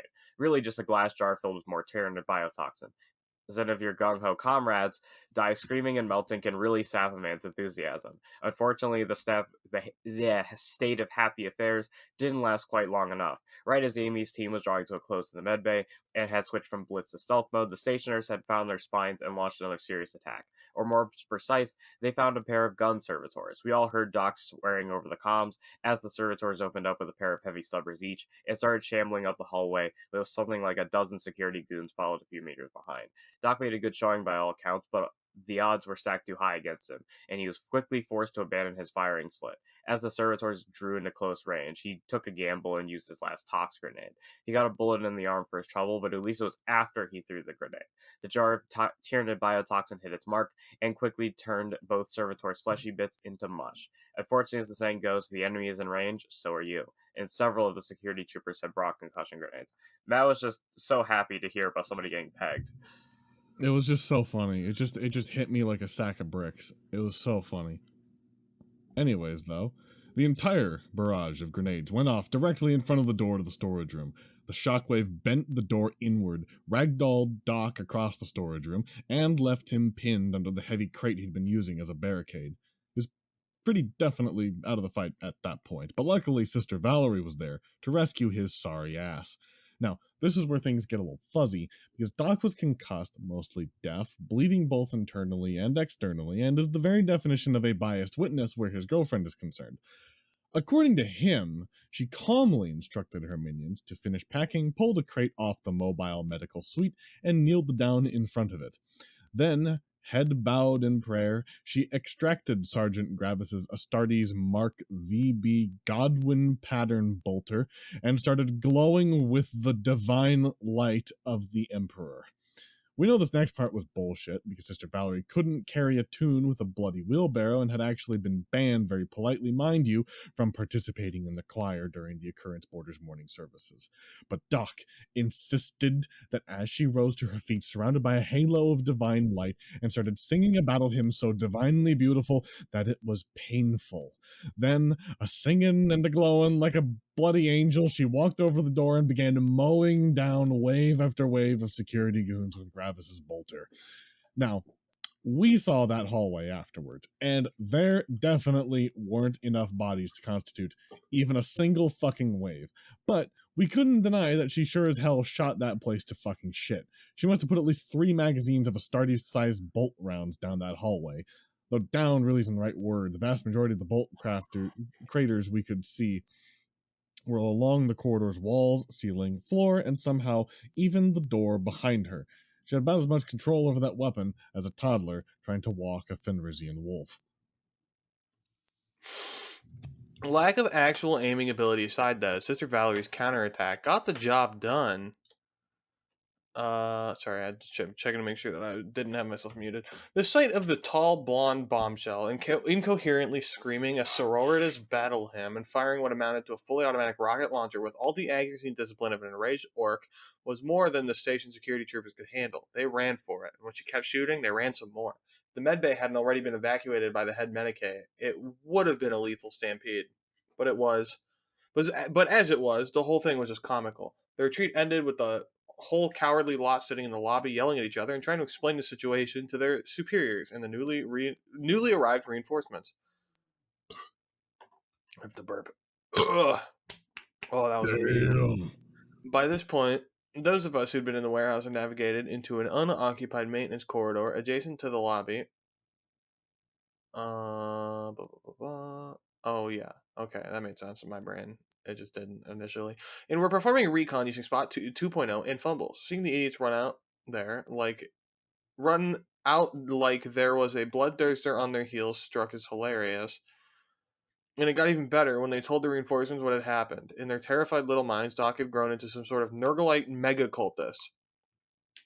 We caught phrases like, "What sort of plague marine melts bones?" and "turned a sister into a demon host," and "came here to resurrect his plague marine master." It was good stuff, really lightened our moods. On a more practical note, the horror stories had completely drained the security troopers' enthusiasm. They pretty much unanimously decided to just defend the lobby and wait until one of the station's SWAT teams arrived. This was good news for Doc, who was in no condition to fend off another attack, but it left the rest of us with the problem of getting out past 30-ish security troopers before their heavies arrived. Luckily, Sarge had sorted out his issues by then, and we were not forced to go with Tinks or, Emperor forbids, Nubby's proposed solutions. Sarge's defense of the office suite was not as exciting as Doc's desperate holdout. This was largely because the stationers knew incredibly dangerous from the beginning and didn't bother sending a few waves of poorly trained security officers to their deaths. Instead, they called for the station's best SWAT team and set about fortifying the entire telepathic headquarters for any chance of escape or rescue. This sounded very bad to Sarge and the diplomacy adept, and they shared that opinion with Jim, who didn't respond for fending Sarge off when he attempted to unjack the tech priest's McAndrite from the comm terminal. There was a brief debate over whether he was okay and if the try to cut into a maintenance shop plan should be performed yet. Since the cogitator adept said that Jim was, for lack of a better word, talking with over 50 other tech priests, Sarge decided to keep waiting and set about fortifying the two-room suite. Then, once he'd reached the point where the suite was as fortified as possible, he calmed Twitch for some advice, then fortified it even more. About the same time, Doc was wantonly employing Tyranid bioweapons against 3 unsuspecting security officers. The SWAT team finally launched their assault. 8 men, armored in matte black, void-sealed carapace armor, and wielding the best automatic shotguns the Administratum could requisition, silently entered the main conference room and took up positions covering the door to the suite. One of them carefully opened the door's control panel, found the emergency override, and began counting down. At 0, the door slid open, but did not reveal the group of desperate heretics they'd been expecting. Instead, all that was on the other side of it was a sheer metal surface on the suite's table, and the lumpy object the size of a basketball which had been wedged against the door, then fell into the main conference room as it opened. If the SWAT team had time to inspect the object, they would have discovered that it consisted of 6 las pistol power packs and every extraneous metal skull, buckle, and stud that Sarge could rip off his inquisitorial costume, a few layers of duct tape to boot. They didn't have time to inspect it, though, because half a second after it hit the floor, the improvised frag mine went off and killed half of them. On the far side of the massive pile of furniture, appliances, and bathroom fixtures that kept the table wedged against the door, Sarge felt incredibly relieved that the IED had worked like Twitch had said it would. He raised his voice, and over the pained yelling of the 2 troopers who'd only been injured by the blast, Sarge told the survivors to bugger off. They responded by shooting the barricade a few times in a sort of desultory way, and then grabbed their wounded comrades and followed his advice. No. If it had been a guard commander who just had his assault foiled like that, he would have said something like, after killing so many of my men, they must be on low on ammo. Let's try that again. And Sarge would have been in deep shit. Fortunately, the people in charge were just civilians, and even better, they were a committee. When the SWAT team survivors limped back to them, they sat down and had a nice lengthy debate about what to try next. Sarge the diplomat listened in as idea after idea was raised and vetoed, usually for boring reasons like immense potential risks to personnel and property, but occasionally there was something more interesting. Apparently, the stationers were having a little trouble with their comms and cogitators, and no one from Mechanicus was returning their calls. Eventually, though, the committee reached a decision, and unfortunately, it was a pretty good one. The Telepathica knew enough about their own headquarters to get into the ventilation system without a tech priest's help, and the Shipmasters Union was able to furnish several canisters of sedative gas. Once Sarge and his heretical companions were incapacitated, they'd send in some men with las cutters and rebreathers, and that would be that. Sarge immediately taped up every vent he could find, but did not feel especially confident in the ability of a single layer of duct tape to fend off a chemical attack. His nerves began to fray as he overheard the gas being delivered, then sent off to be deployed, and Jim still hadn't moved. The only thing that kept him from just forcing the tech priest to wake up and trying to cut through the wall was his last two power packs. Or with his last two power packs was the old diplomat's calm assurance that he'd lose consciousness long before Sarge would, and that could be used as a sort of final warning. Luckily, though it didn't seem so at the time, it never came to that. Right as the elderly adept started feeling woozy, Sarge noticed a telltale hum of a lash cutter and a spot in the wall of the partially flooded bathroom began to glow. Sarge spared a few seconds to curse the stationers for not mentioning that the assault was starting within the bug's pickup range, then got ready to go down fighting. As a sort of afterthought, he gave Jim a whack upside the head, partially to try to wake him up, but mostly because he was rather angry with the engine seer. Jim didn't snap awake though. This was because he was already awake and was in the process of turning around when Sarge swung. The end result was Jim sitting on the floor, checking if his nose was broken, and calling Sarge some very unkind words. Sarge responded with a few choice insults on his own, but stopped when Jim pointed out that he was being very ungrateful for someone who had just been rescued. When the last cutter finished its work on the bathroom wall, the breach wasn't kicked open by a squad of heavily armed men. Instead, the precisely cut piece of metal drifted backwards, then disappeared up the red-lit shaft on the other side, revealing a small swarm of servo skulls. Sarge eyed the skulls with the special type of suspicion he reserved for anything that could be called good luck. Oh. But Jim assured that they were friendly and led their way down to the shaft. As the engine seer entered, the skulls swarmed around him and carefully lowered him down the shaft. Sarge noted and none of them had stuck around to lower him, hefted the woozy adept under an arm, and slowly began descending the ladder at the back of the shaft. Above him, a few skulls began welding the shaft closed again. After a very long and slow climb, Sarge found himself in what was obviously a Mechanicus shrine, and flinched as he realized he was surrounded on every side by tech priests. The cog boys didn't seem hostile, though, so Sarge just stood still and tried not to look like someone who endorsed tech heresy in his subordinates. After a few seconds of motionlessness, Sarge noticed that none of the tech priests were actually looking at him, and followed their gazes where Jim was chirping in binary at what had to be the local Magos. Jim's talk with the Magos went quickly, which was good, because Sarge was getting very tired of not being told what was going on. When Jim came over, Sarge got as far as, "Just what the hell did you?" before the old diplomat kicked him in the shin and suggested that he let Jim take the lead. Using a haughty tone of voice that definitely didn't fit him, Jim began spouting a bunch of stuff about jurisdictions, reprioritizations, and other such weasel words. It was complete bullshit, but luckily Sarge was fluent in bullshit. The gist of it was that Jim had told the cogboy that he and Hannah had been given a vitally important mission by the Ordos Juris, and name-dropped the two magi that we'd so memorably encountered. This was, of course, a very creative interpretation of being told, "Go gain experience in the Inquisition, and we'll recruit you into the Ordos Juris if you survive." And Sarge took a small amount of pride in how much a cynical, lying bastard Jim had become. The local tech priests couldn't directly assist with Jim's mission without knowing what it was or being given some sort of authorization from higher up, but they could definitely help him return to his ship. Furthermore, if he made sure it didn't threaten the station, they could make sure that said ship would be able to leave the system without even being attacked. This was great news, but Sarge couldn't help but notice that only Jim and Hannah's escape and safety were mentioned, and pointed that out. Jim actually smiled a bit at that and explained that the cogboys had no interest in us at all, unless we did something to significantly damage the station. They wouldn't help us, but they wouldn't help the stationers either, and they wouldn't do anything to stop us from following Jim on his very safe trip back to the occurrence border through the station's maintenance corridors. In the end, Sarge sent the diplomacy adept off with Jim, but didn't go with them, because the dock situation was heating up and Twitch was handling things just fine by himself. As they headed off, one of the tech priests grudgingly showed Sarge to the nearest public corridor, then slammed the door behind him. Sarge was now standing in a sparsely populated public corridor, wearing a ragged inquisitorial costume and an evil goon uniform, which drew the eye better than a neon sign. Remembering the whole massive bounty on his head and station-wide arrest order thing, he ducked into the first unlocked door he could find, which luckily turned out to be a public restroom, and he immediately stripped down into his skivvies and shoved the gaudy clothing into the nearest bin. Then calmed the cogitator adept and set to work getting a less conspicuous costume. While he waited in the moderately filthy restroom, Sarge listened to the reports from the rest of us and slowly formulated the most cunning of plans.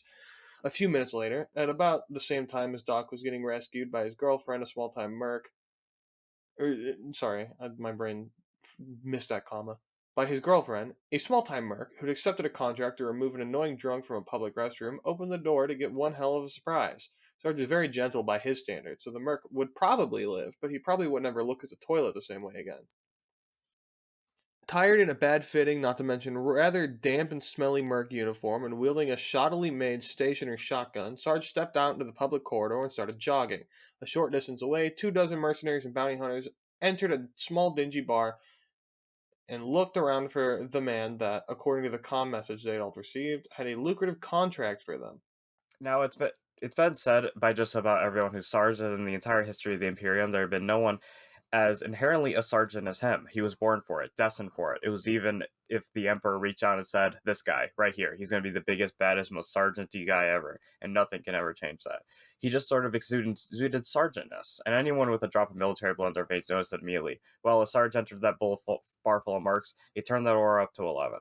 Sarge came through the bar door looking, despite his slovenly uniform, like he just stepped off a recruiting poster, and every man in the bar, including the bartender, came to attention. Sarge surveyed them for a few seconds, then announced that he knew where the heretic bounties were hiding, and that the station security was too chicken shit to handle them. He'd called them here because they were the toughest, meanest, nastiest men of the station, and if they followed him into his fight, they'd also be the richest. Then Sarge turned on his heel, marched back out of the bar. The mercs, bounty hunters, assorted scum in the bar all shared a look, then stampeded after him. A short while later, Sarge and his small mercenary army shoved their way into the medbay lobby and demanded to speak to the commanding officer. Unfortunately, the security commander, who turned out to be the guy Sister Valerie had tranked, was a little bit less credulous than the mercs had been. He demanded to know who Sarge was. And no, Sarge is not a name, it was a rank. What's your name, merc? What outfit he was from, and why was he there? Sarge, who knew from experience that claiming to be Sergeant would result in a fair bit of waste of time, discreetly checked the name on his ill-fitting jacket, and announced he was Sergeant Kelly. The men behind him were Kelly's heroes, and they were to get rich or die trying.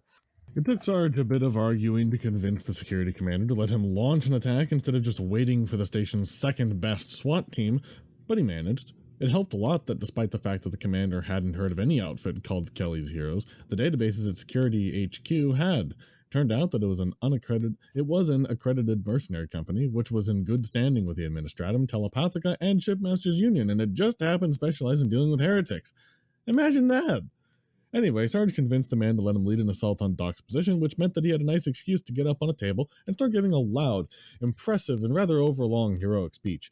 Every man in the lobby turned their attention to Sarge as he stomped back and forth, talking about bravery and valor and all sorts of other heroic bullshit. No one noticed as a young man in a rumpled psycher's jacket sidled through the lobby's front door around the edges of the audience into the hallway, which everyone was supposed to be watching. They also completely failed to notice Spot 2.0 zipping in and out of the room, but since Spot was invisible, this was far less of an achievement. As Sarge's speech began to run uncomfortably long and the audience started to fidget, he received confirmation that everything was ready.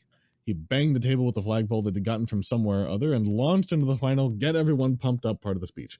Everyone's attention was neatly recaptured, which was good, because while they might have missed the large blurry shape that entered from the hallway, it would have been hard not to notice when it turned into fumbles and the medical convoy and all the potted plants in the room withered. Luckily, after that little stumble, the convoy faded again, and no one noticed as it moved to the far corner of the lobby where the wall was glowing slightly. Sarge's speech ended with the final bellow of "Charge!" and every man in the room, both the mercs and the security officers, surged towards the hallway that led into the now empty storage room. Sarge didn't go with them, though. As soon as they turned, he covered his eyes and bolted for the lobby's door. Up on the ceiling, Spot pulled a few pieces of string that had been run through the rings of a dozen flash and smoke grenades, and right as Sarge hit the doors, the lobby exploded into light and smoke. In the confusion, which quickly drew deadly as nearly 50 armed men panicked, no one noticed a section of wall collapsing, or the large blurry shape going through it. Sarge stumbled through the lobby doors, feeling rather proud of how well that had worked out, and nearly collided with 8 men in matte black armor. He froze for a second, resisted the urge to raise a shotgun, and told them that a bunch of heretics disguised as mercenaries had just attacked the security forces. The leader of the SWAT team swore and led his men through the doors. Sarge waited until the last one had gone through and sprinted like hell. As he reached the end of the hallway, a side door slid open to reveal Amy, and somewhere behind him someone yelled, "Hey, you!" Something stung Sarge in the side as he ran the last few meters to the door, and Amy responded by leaning out and neatly putting a bolt of plasma through the offending SWAT officer's helmet. Then both of them were through the door. Despite the fact the SWAT team following them had a nice clear trail of Sarge's blood to follow, they didn't manage to catch up. This was primarily because Amy kept shooting the control panel of every automatic door after she closed it, but also because any guardsman worth his salt is a good runner. Long before they reached the rest of us, Sarge tossed onto the loot pallet. Sarge was tossed onto the loot pallet next to the dock, and the whole convoy rolled out. The trip across the station was surprisingly fast and without incident. We later found out this was because the station's tech priests were clearing the way for us by redirecting servitors and menials and making sure every door was open. Apparently Jim had convinced them it was the best way to get us to stop cutting through things with Tink's plasma gun. Unfortunately, we hadn't been able to do anything to convince Twitch to stop being Twitch, and as we got closer to the west dock, the signs of battle damage mounted. Really, though, anyone who knew anything about booby traps could tell that Twitch was following Sarge's order to keep the body count low. There were a lot of bloodstains in the odd body part. For the most part, they were in the hallway leading towards the craters, as opposed to scattered around them. This was a clear sign of traps designed to act as deterrents instead of being set up for maximum casualties. Anyway, despite his restraint when it came to the body count, Twitch and the ship's master Guardsman had really chewed to the area around the docking bay up. It wasn't a testament to the quality of the station's construction that the entire section hadn't lost atmospheric integrity. The Mad Bomber himself met us at the bottom of the freight elevator, flanked on either side by his last two suicide skulls, a pair of Guardsmen wearing crutoid spine necklaces that marked them as some tribals from hydroponics. The second we reached the elevator, the two skulls zipped away behind us, and we all felt a shockwave and heard the crash of a warehouse's worth of crates dropping into the corridor. Sarge briefly considered asking Twitch how many of the other corridors he collapsed and decided that he didn't really want to know. As we rode up the elevator, Twitch brought us up to speed on how the defense of the occurrence border had been going. Apparently, largely thanks to the amount of flank Twitch's mines and skulls had been able to secure and the resulting terror in the attackers, it had gone pretty well. Casualties had been low, and, well, on our side they had been low, and the captain had even been able to launch a small offensive to liberate some much-needed supplies. The only really bad development was that the stationers had cut off the refueling pipe fairly early on, and no one had been able to figure out a way to steal any either. There was also the slightly worrying news that a few boarding shuttles had been launched by the station. The few of these that had landed in the well-populated sections of the ship were easily repelled by the armsmen, who had a rather significant home field advantage, but a few had landed in the tainted areas. Most of those shuttles hadn't taken off again, and Twitch predicted an increase in the amount of demon activity until those poor bastards died and stopped feeding the things. But the two shuttles that had taken back off were almost more worrying. They'd landed in the warped fungus bay, so by now the stuff was probably already spreading through at least one of the station shuttle bays. Sarge calmed Jim and asked him to send everything we had on the fungus to the local cogboys, and we all hoped really hard that this wasn't going to turn out like the whole Necron thing. 2 subsector-wide disasters in a row would be really hard to explain to Oak. After the elevator ride, it was just a short walk through some blasted open bulkheads to our docking bay. As we arrived, the senior armsman started bellowing orders and an orderly retreat started. Twitch walked carefully as the men fell back and began pulling color-coded detonators off his harness. One by one, the abandoned defensive positions were demolished, and everyone filed back aboard the occurrence border. Once we'd boarded the ship, we split up again. Doc hobbled off with the medical convoy to get Gravis back into his old bed and either help out the wounded or get himself treated. The loot pallet was taken down to the psych holding cells. The nubby fumbles and several boxes fell off along the way, leaving Amy to help Tink, Theo, and Jim with all the unpacking. Twitch wandered off with 2 of his tribal bodyguards to see about securing the entrances to the tainted areas. Finally, Sarge, who wasn't quite wounded enough to be able to justify escape to the medbay, trudged up to the bridge to see how our escape was going. Along with its usual staff of interchangeable officers, the bridge was occupied by old diplomat Hannah and the captain, and the quartermaster. Sarge was struck by how calm the bridge was. He expected it to be as chaotic as it had been after the first capturing the damn Zoanthrope, but the most exciting thing happening was an argument between the captain and his quartermaster about the technical definition of piracy. Sarge noted that the captain was nearly covered in blood, which couldn't have been his given how he was still standing, and the quartermaster's augmetic arm had gone missing, and made a note to ask him how their escape from the station had gone. When Hannah noticed Sarge's arrival, she cut off her discussion with a diplomacy adept and marched over to him and launched into an angry lecture about how he kept getting Jim into trouble. Sarge bore this with unusual stoicism, at least until the tech priestess yelled at him for doing his stupid servitor impression and kicked him in the shin. Sarge hopped around and cursed at her. Hannah stalked off the bridge, and the diplomacy adept took her place. After he finished laughing at Sarge's expense, the old diplomat brought Sarge up to date. Hannah had explained the mechanicus and neutrality to the captain, which is why the bridge wasn't in a panic. The occurrence border was heading out of the system, but since the tech priests on the station, as well as every other ship in the system, were preventing the use of any anti-ship weapons, there was no need to rush. Sarge thought this was a dangerously optimistic viewpoint, but didn't feel like arguing with the captain. And anyway, it meant Tink and the rest wouldn't have time to repair the psychic containment cells. Sarge was about to leave the bridge to see about having the buckshot removed from his side and changing into a uniform that fit and didn't smell of urine when the communication officer called him over. The station was broadcasting an urgent message, unencrypted and addressed to him by the name of the heretical false interrogator Greg Sargent, which turned out to be a vid from the station's leaders. Or more precisely, it was a vid from the choir master. The other two leaders mostly sat in the background and looked scared, and you couldn't really call it a message either. It turned out to be nearly 28 straight minutes of wide-eyed ranting and death threats, which went from frightening to amusing to tedious, then briefly back to amusing when the enraged astropath managed to break a blood vessel in his eye and had to be taken away to calm down. Unfortunately, the vid resumed after that, and the choir master shifted from pointless screaming to promises of vengeance. Among other things, he vowed that every choir from Ultramar to Terra would hear of our crimes, which struck Sarge as very petty and a stupid form of vengeance. It caused immense annoying in the short term, but it would ensure the Inquisition found out and got everything sorted out that much quicker. Eventually, as the choir master ramped back up into ranting again, Sarge got bored. He told the communications officer to just send a copy to the adepts and declined when asked if he wanted to send a reply. Then, with a wave at the captain, promised to come up and help plan the route when the ship reached safe warp distance, Sarge left. A few hours and a much-needed nap later, Sarge headed down to the Psyker holding cells and found them empty. Just of people, though. The Zoanthrope was exactly where he'd left it, thank the Emperor. Sarge flipped the bug off out of habit and checked the room down the hallway that had become Tink, Theo, and Jim had claimed as their break and nap room. He found the three nerds, accompanied by Hannah, sitting around a screen, watching their usual vile Tau vids. Sarge eyed Hannah warily, but the cog girl did not seem inclined to violence at present, so he advanced into the room and prodded Tink. At first, the techie refused to answer questions, but after Sarge threatened to break the vid player, he became a bit more helpful. Tink confirmed that everything in the cells was working fine. They hadn't had the raw materials to just rebuild the cells like they'd wanted, but Nubby had gotten all the crucial repair parts. Everything should hold together fine for at least 2 weeks of warp travel, which was more than enough time to reach a less crazy Imperial outpost. Sarge recalled that cause of that craziness and asked what the odds were of another astropath killing psychic explodey thingy. He got a lot of technobabble, which he assumed meant we're not really sure why that happened, but it probably won't happen again. His curiosity sated. Sarge turned to leave the room, but paused as something on the vid caught his eye. It was a fat man wearing what Sarge recognized, thanks to some unwanted training on the subject, as floral printed Tau formal robes.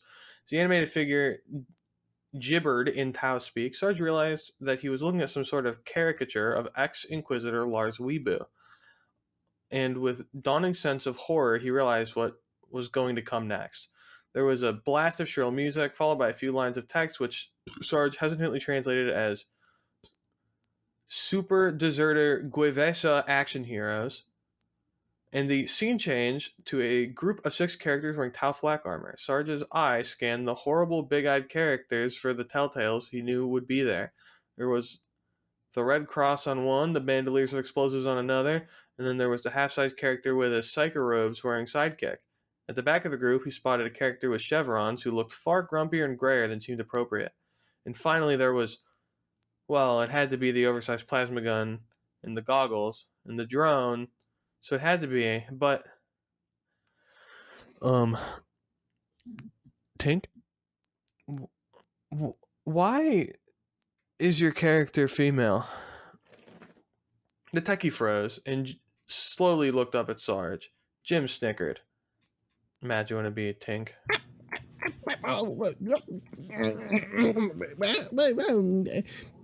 You see, Theo, seeing that Tink was having trouble, decided to help. Sergio, go for it. Be Theo. Oh, that actually just happened last week when they were fighting the Dread Witch Yaneza, and she cast a spell which... Forget I asked. Oh my god. The next one is slightly longer. Crazy how that works. Huh. Nuts. Well, that was fun. I quite liked it, I think. Of Yeah. course, I quite like all of them. We're almost done. We're getting closer. You put me closer to God. We've still got, what is this, 7 left? Not counting the one that we're about to start? 3, 4, 5, 6, 7. Well, 6 and 2 interludes. That's true. That's true. They'll probably be really long, these last few. Really, really long. Let's see how long this one is. The next one is slightly longer. The one enclosed by 2 interludes is nearly 40,000 words by itself. For fuck's sake. Well, For the fuck's sake. Yeah, that's like twice as long as any other ones. And I guess on that note, because we may be finished with the All Guardsman party by the end of the year, judging at the rate we've been reading it. For those of you listening at home, since you absolutely adore the All Guardsman party, let us know what you'd like us to cover after All Guardsman, whether it's another Warhammer fic or something, another long-running series that you'd like to see out of something that we might have read or might have hadn't read, because we want to keep you guys happy, since you love this series so much. At us on something. We know you're there. We know you're out there somewhere. You can reply in the Q&A on this episode on Spotify. Or you can add us on Twitter or email us at SYTYCFanon@gmail.com. Mm-hmm. Yeah.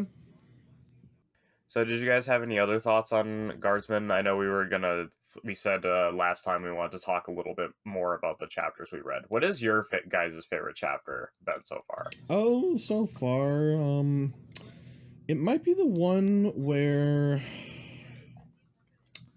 there was a character death in it. It was the one where they were fighting a Chaos Marine, I think, and there was the Chaos Cogboy. Yeah, I know which one you're talking about.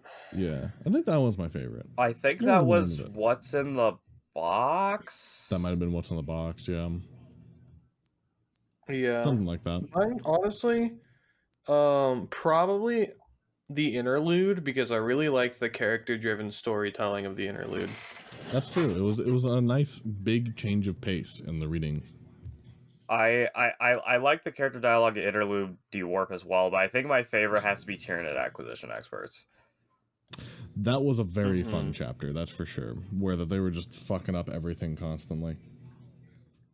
Yeah, I found the battle to be really tense. I also really love the first 2 chapters. The character just getting set up. Forcing them to play a war game just to build their characters is really funny. Yeah, the idea of making like 20 guardsmen, the fact that they were just going to die in like horde and wave after wave, that sounds a lot of fun. I'd love to do that sometime in a game. Yes, that would be very fun. Where characters just die, drop like fucking flies.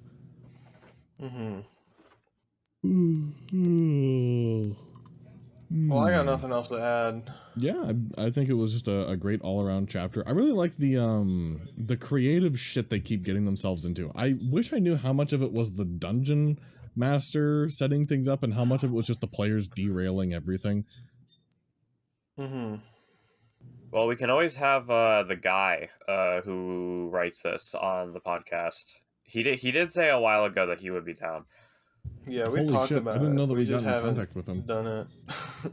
We should do it. We should definitely do it. We should have him here when we read the last interlude. We should have him here when we kill... I can't finish that sentence. Everyone. Anyways, Jake, do you have it? Yeah.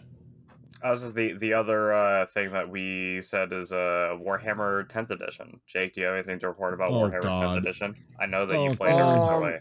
I played my first game of Warhammer. It was not really a full game. It was like a remembering how to play Warhammer, because I haven't played since the 8th edition game. And I mean, I got no complaints. I like the data sheets a lot.